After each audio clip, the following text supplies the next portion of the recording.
नमस्कार, जकास रेसिपीजमध्ये तुम्हा सर्वांचे पुन्हा एकदा खूप खूप स्वागत आहे. उपवास असो अथवा नसो, सर्वांना साबुदाणा वडा खायला फार आवडतो.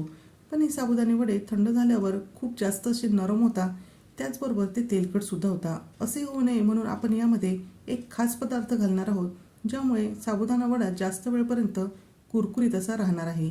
सुरुवातीला आपण यासाठीची चटणी बनवणार आहोत. त्यासाठी मी हिरव्या मिरच्या घेतलेल्या आहेत 4. त्यानंतर अर्धी वाटी भाजलेले शेंगदाणे आणि 1 चमचा जिरं घेतलेलं आहे. यामध्ये तुम्ही ओले खोबरेसुद्धा वापरू शकतात. त्यानंतर हे सर्व पदार्थ आपण मिक्सरमध्ये घालून घेणार आहोत आणि त्यानंतर यामध्येच आता आपल्याला घालून घ्यायचं आहे चवीनुसार मीठ. त्याचबरोबर चटणीला अजून छान चव यावी यासाठी मी यामध्ये 1 चमचा साखर घातलेली आहे आणि 1 चमचा थोडेसे असे आंबट दही यामध्ये आपल्याला घालायचे आहे आणि थोडे पाणी घालून आपण हे मिक्सरमधून फिरवून घेणार आहोत. सुरुवातीला आता आपण थोडेसेच पाणी घालून हे फिरवून घ्यायचे आहे, जेणेकरून हे सर्व पदार्थ व्यवस्थित असे मिक्सरमधून दळले जातील आणि मिक्सरमधून छान असे आपण हे सर्व पदार्थ दळून घेतलेले आहे.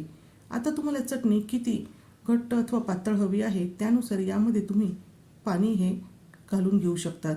तर मला ही चटणी थोडीशी अशी पातळ हवी आहे, म्हणून मी यामध्ये अजून अर्धी वाटी एवढे पाणी घालून घेतलेले आहे. आणि अशी ही चटणी आता आपली अजूनही तयार झाली नाही, तर यावर आपण एक तडका घालून घेणार आहोत. त्यासाठी मी एका चमच्यामध्ये 1 चमचा तूप हे कडकडीत गरम केलेले आहे आणि त्यामध्ये मी घालून घेतलेले आहे अर्धा चमचा एवढे जिरं.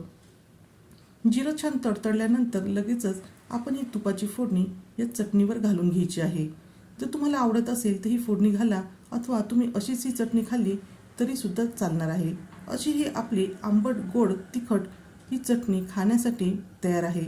आता आपण साबुदाणा वडा कसा बनवायचा ते बघणार आहोत. त्यासाठी रात्रभर मी साबुदाणे भिजवलेले आहे.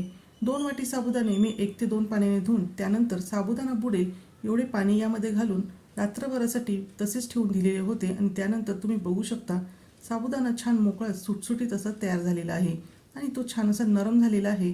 आणि अशाच पद्धतीचे साबुदाणे आपल्याला साबुदाणा वड्यासाठी हवे आहे. 2 वाटी साबुदाण्यासाठी मी अर्धी वाटी एवढा भाजून घेतलेला शेंगदाण्याचं कूट घातलेला आहे. त्यानंतर 1 चमचा हिरवी मिरची दळलेली यामध्ये घातलेली आहे. त्यानंतर यामध्येच आपल्याला चवीनुसार मीठ घालायचे आहे. यामध्ये मी 3 मीडियम साईजचे उकडलेले बटाटे घालणार आहे, पण ते घालण्या अगोदर आपल्याला ते किसणीने किसून घ्यायचे आहे, म्हणजे त्यामध्ये बटाट्याचे तुकडे अजिबात शिल्लक राहणार नाही. आता आपण यामध्येच 1 चमचा लाल मिरची पावडर घालायची आहे. याचे प्रमाण तुम्ही कमी अधिक करू शकतात, कारण की अगोदर आपण यामध्ये हिरवी मिरचीसुद्धा घालून घेतलेली आहे. आता आपले बटाटेसुद्धा छान असे किसून झालेले आहे. तर हे किसलेले बटाटेसुद्धा आता आपण यामध्ये घालून घेणार आहोत. आणि आता आपल्याला हे जे साबुदाणा वड्यासाठीचे जे पीठ आहे तर ते भिजवताना पाण्याचा अजिबात वापर करायचा नाही. तर व्हिडिओ दाखवल्याप्रमाणे आपल्याला हे सर्व जे पदार्थ आहेत तर ते व्यवस्थित मिक्स करायचे आहे. जसे मी तुम्हाला अगोदर सांगितले की यामध्ये मी एक सिक्रेट पदार्थ घालणार आहे, ज्यामुळे साबुदाणा वडा हा जास्तीत जास्त वेळपर्यंत कुरकुरीत राहणार आहे. ते म्हणजे आपल्याला यामध्ये 2 चमचे भगरीचे पीठ घालून घ्यायचे आहे. हे भगरीचे पीठ घातल्यामुळे ज्यावेळेस साबुदाणा वडा थंड होतो तर साबुदाण्याला हलकेसे पाणी सुटते आणि तो नरम होतो. तर तसे होणार नाही, कारण की हे भगरीच्या पिठामध्ये जे साबुदाण्याचे एक्स्ट्राचे पाणी आहे तर ते शोषले जाईल आणि साबुदाणा वडा थंड झाल्यावर सुद्धा छान असा कुरकुरीत राहील. व्हिडिओ दाखवल्याप्रमाणे आपल्याला हलकेसे कुस्करून हे पीठ एकजीव करून घ्यायचे आहे, पण आपल्याला पाण्याचा वापर यामध्ये करायचा नाही. यामध्येच हे पीठ छान असे भिजवले जाते. आणि आता आपले हे साबुदाणा वड्यासाठीचे पीठ हे मिक्स करून तयार झालेले आहे. आपण आता याचे लगेचच वडे तयार करून घेऊया. वडा आपल्याला किती लहान अथवा मोठा हवा आहे त्यानुसार आपल्याला हे मिश्रण हातावर घ्यायचे आहे आणि व्हिडिओ दाखवल्याप्रमाणे आपल्याला याचा साबुदाणा वडा हा तयार करून घ्यायचा आहे. वडा बनवताना खूप जास्त जाड वडा आपल्याला बनवायचा नाही, कारण की तळल्यानंतर हा वडा वरतून कुरकुरीत राहतो पण आतून बऱ्याचदा कच्चा राहतो आणि त्यामुळे वडा हा नरम पडू शकतो.